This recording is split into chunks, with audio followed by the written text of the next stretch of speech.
Shalom, selamat berjumpa. Salam sejahtera dalam kasih Tuhan kita Yesus Kristus. Bersyukur kita boleh menikmati kemurahan Tuhan, lawatan Tuhan, dan anugerah Tuhan di pagi hari ini.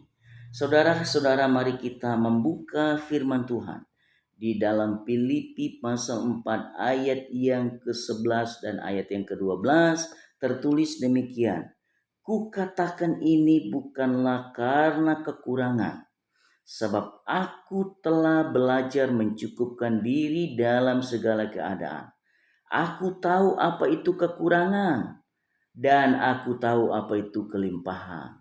Dalam segala hal dan dalam segala perkara, tidak ada sesuatu yang merupakan rahasia bagiku, baik dalam hal kenyang maupun dalam hal kekurangan, hal kelaparan, baik dalam hal kelimpahan maupun dalam hal kekurangan.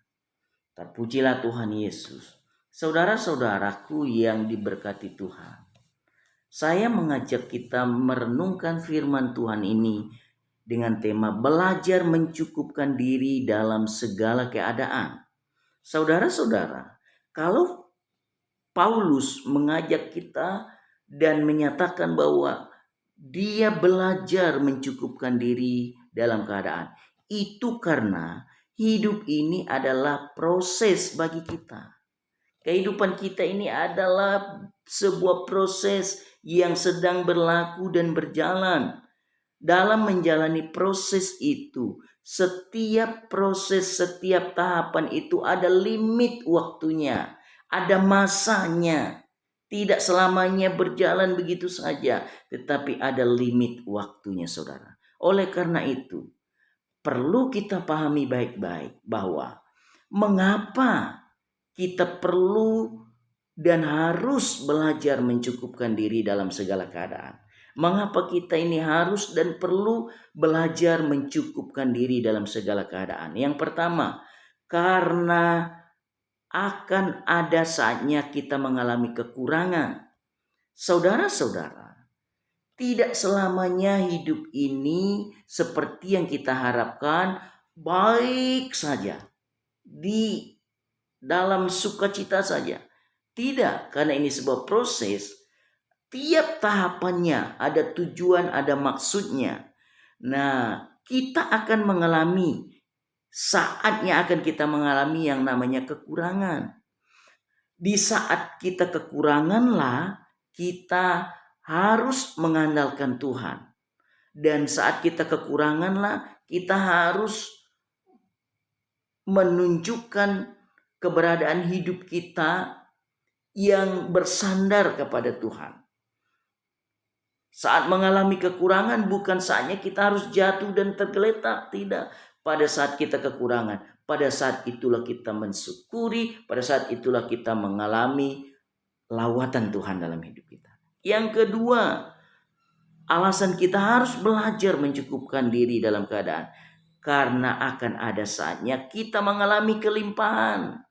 Saudara-saudara, tidak selamanya hidup ini dalam kekurangan saja. Siapapun dia, dimanapun dia berada, tidak selalu dalam kekurangan. Pasti ada kelimpahan. Karena Tuhan kita ini adil, iya dan benar.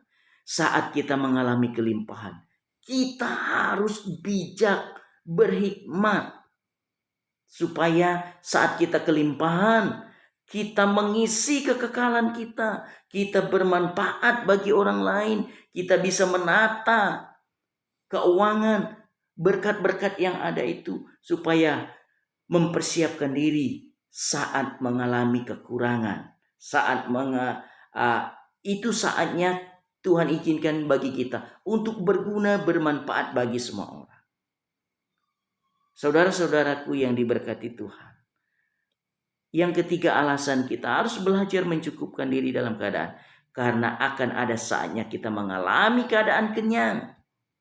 Saat kita mengalami keadaan kenyang itu berbicara tentang saat kita mengalami kekuatan, mengalami kekuatan penuh dalam hidup kita. Saat kita mengalami kekuatan lah kita beraktivitas, bertanggung jawab, melakukan hal-hal yang harus kita capai, mencapai target kita, mencapai tujuan kita. Saat kita kenyang, saat itulah kita memiliki kekuatan. Sebagai orang percaya, mari kita dapat memahami hal ini. Karena saat kita dalam keadaan kenyang, kita diberikan kekuatan dan kemampuan. Mari kita manfaatkan, gunakan waktu kita kuat, waktu kita kenyang ini, saudara. Jangan sampai saat kita kenyang, kita mengalami kebablasan. Dan saat kita kenyang, kita lupa Tuhan.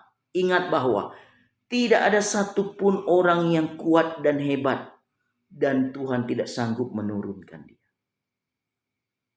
Siapapun kita, apapun kasta kita, Tuhan pasti sanggup menurunkan kita. Yang keempat, yang terakhir, mengapa kita harus belajar mencukupkan diri dalam keadaan? Karena akan ada saatnya kita mengalami keadaan kelaparan. Saat kita mengalami kelaparan, kita tidak bertenaga, kita tidak kuat. Saat kita ada posisi yang bawah, saat kita dalam keadaan terburuk.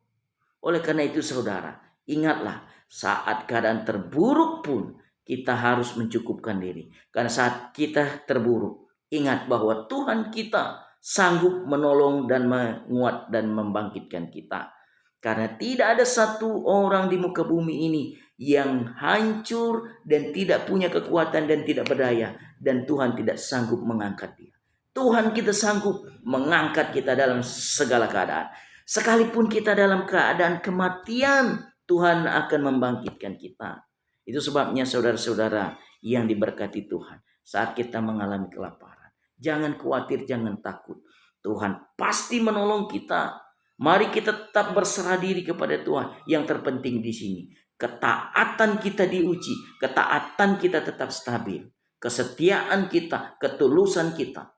Saat kita mengalami kondisi terburuk, saat itulah ketulusan kita diuji, ketaatan kita diuji, iman kita, pengharapan kita sedang diuji oleh Tuhan. Mari kita percaya bahwa lawatan Tuhan terus melawat kita, memberkati hidup kita. Demikianlah renungan singkat bagi kita saudara-saudara pun. Dimanapun engkau berada, saat dimanapun engkau mendengarkan renungan firman Tuhan ini, saya berdoa Tuhan memberkati engkau, Tuhan melawat engkau, Tuhan menjamah hatimu. Engkau dapat kekuatan baru dan belajarlah mencukupkan diri dalam segala keadaan. Karena akan ada saatnya kita mengalami kekurangan, ada saatnya kita mengalami kelimpahan, ada saatnya kita mengalami kekenyangan, ada saatnya kita mengalami kelaparan. Dalam setiap limit waktu ini, kita harus kuat dan mencapai target Tuhan dalam hidup kita. Tuhan Yesus memberkati. Shalom.